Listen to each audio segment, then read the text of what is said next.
దేవమాత ప్రార్థనలోని 5వ బిరుదు దేవవర ప్రసాదం యొక్క మాత. నిర్మలమైన ప్రేమకి, దైవభీతికి, విజ్ఞానమునకు, నిరీక్షణమునకు నేను జననిని. మరియమాతకు దేవుడు ఏరికోరి దివ్య మాతృత్వ వరప్రసాదం అందించారు. అదే ఆమె పాలిట మహాప్రసాదం. పాపభూయిష్టమైన ప్రపంచంలో పాపం ఎంతమాత్రం సోకని పవిత్రమూర్తి మరియమాత. క్రీస్తుకు జన్మ ఇవ్వకముందే ఆమె నిష్కలంక అయ్యారు. వరప్రసాద ప్రపూర్ణగా వర్ధిల్లారు. దైవానుగ్రహాలన్నింటిలో సర్వోత్తమమైన అనుగ్రహాలని ఆమె పొందారు.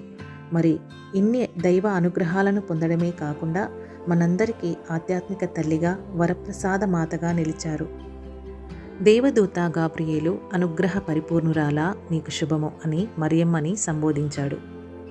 అంటే మరియమ్మ ప్రత్యేకమైన కృపను పొందినది మాత్రమే కాదు, ఆ కృప ద్వారా ఇతరులకు ఆశీర్వాదాల మూలంగా నిలుస్తుంది.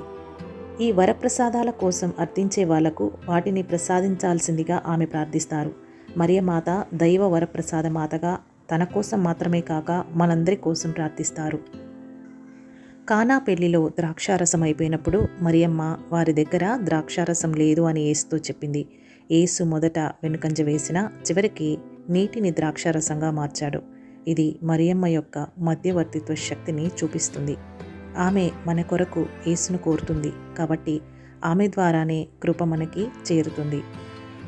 కథోలిక సంఘం మరియమ్మను అన్ని కృపలకు మధ్యవర్తి అని పిలుస్తుంది. అంటే దేవుని నుండి వచ్చే కృపలన్నీ మరియమ్మ ప్రార్థనల ద్వారా మనకు చేరుతాయని విశ్వసిస్తారు.